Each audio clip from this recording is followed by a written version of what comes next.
Hello student, this is Uddhav. UG tutorial इस अपने YouTube channel में आप सभी का स्वागत है। In this video we will discuss about the states of matter. What is matter and वो मैटर कौन कौन से स्टेट्स में प्रेजेंट होता है, इसके बारे में हम इस वीडियो में देखने वाले हैं।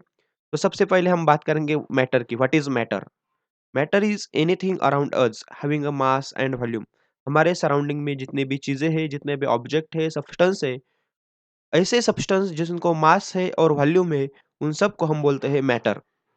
Matter is made up of atoms. और ये जो मैटर होता है, ये जो सब्सटेंस होते हैं, वो टाइनी बहुत ही छोटे पार्टिकल्स से बने हुए होते हैं। उस पार्टिकल का नाम है एटम्स। देखो, आप देख रहे हैं एक छोटे छोटे एटम्स एक दूसरे से कनेक्टेड हुए और एक मैटर फॉर्म हो रहा है। An intermolecular force of attraction act between the particles और एटम्स ऑफ मैटर। और हमने जो देखा, मैटर जो होता है वो छोटे छोटे पार्टिकल्स से, छोटे छोटे एटम से बना हुआ होता है।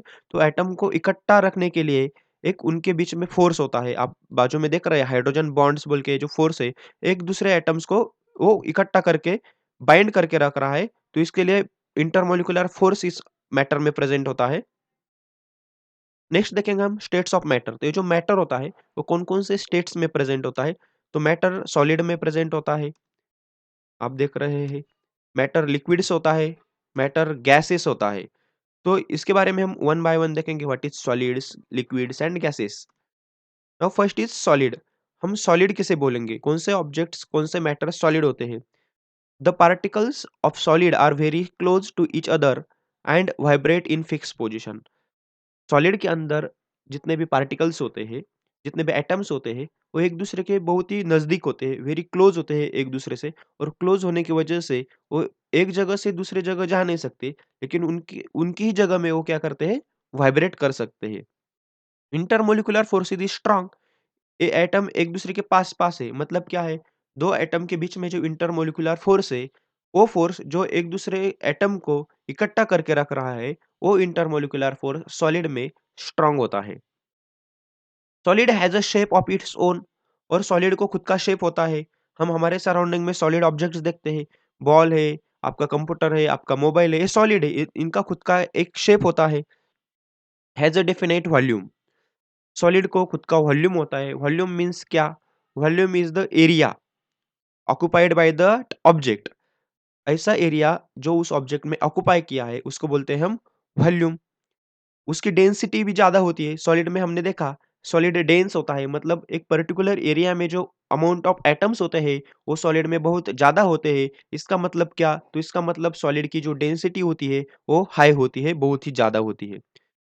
Solid is non compressible. Solid non compressible होता है, मतलब सॉलिड को अगर हमने फिंगर से प्रेस किया तो नॉन कंप्रेसिबल होता है, वो कंप्रेस होता नहीं है, बिकॉज उसमें जो एटम्स होते हैं वो एक दूसरे के बहुत ही नजदीक होते हैं।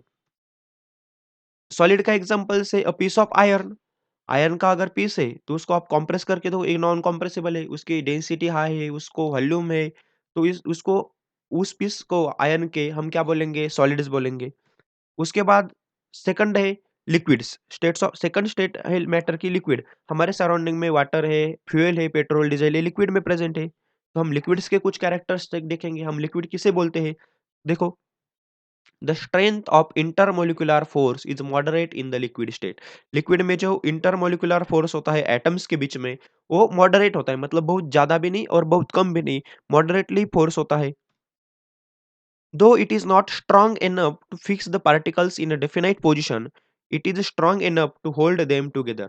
और लिक्विड के एटम्स के बीच में जो इंटरमोलिकुलर फोर्स होता है, वो बहुत ज़्यादा स्ट्रांग नहीं होता कि हर एक पार्टिकल को एक फिक्स पोजीशन में वो फिक्स कर सके, लेकिन वो इतना भी कमज़ोर नहीं होता कि वो उसको पकड़ ना सके। वो जो इंटरमोलिकुलर फोर्स लिक्विड में प्रेजेंट है, वो इतना तो बिल्कुल पक्का है कि वो एटम्स को, लिक्विड में जो एटम्स है, उस एक दूसरे एटम्स को इकट्ठा करके रखता है। Liquid does not have shape of its own. Liquid का खुद का शेप नहीं होता। आपने कभी पेट्रोल का शेप देखा है? नहीं। आपने कभी वाटर का शेप देखा है? नहीं। तो लिक्विड का एक कैरेक्टरिस्टिक्स है कि उसका खुद का शेप नहीं होता। Takes the shape of the container. तो जिस कंटेनर में, जिस इक्विपमेंट में हम लिक्विड को डालेंगे, उसका शेप वो एक्वायर करता है।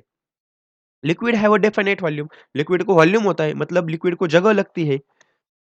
They have fluidity and their shape is not define definite but changes according to container. Liquid को फ्लूइडिटी होती है। फ्लूइड मतलब क्या? वो एक जगह अगर हमने लिक्विड को पोर किया, हमने डाला, तो एक जगह से दूसरी जगह फ्लो होके जा सकता है। वो फ्लो होता है मतलब उसके पास फ्लूइडिटी है, प्रॉपर्टी है। उसको शेप नहीं है, लिक्विड को शेप नहीं है, लेकिन जिस कंटेनर में हमने उसको लिक्विड को डाला, तो उसका शेप एक्वायर कर लेता है। लिक्विड का एग्जांपल है वाटर है, स्पिरिट है, oil, petrol, diesel etcetera. Next states of matter is gases. Now see what is gases. The intermolecular force is very weak in gases.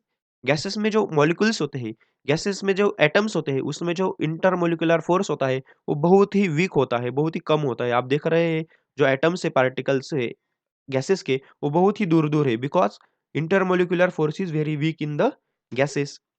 Therefore, the constituent particle of gases move freely and occupy all the available space. तो ये intermolecular force very weak होने से कारण क्या होता है, जो gases के पार्टिकल्स है, एक जगह से दूसरी जगह इजीली मूव हो सकते हैं, इजीली जा सकते हैं। तो इसलिए हमने गैसेस को जिस भी कंटेनर में डाला, तो उधर जितना अवेलेबल स्पेस मिल सकता है, उस स्पेस में वो डिवाइड हो जाते हैं। Does not take a shape of its own. Gases को कोई खुद का शेप नहीं होता है। Occupies all the available space. जितना अवेलेबल स्पेस है किसी कंटेनर में, तो उतना स्पेस अक्वायर कर लेता है। Does not have definite volume. Gases को डेफिनेट वॉल्यूम भी नहीं होता है। Example air. गैसेस का एग्जाम्पल क्या है? एयर। Thank you.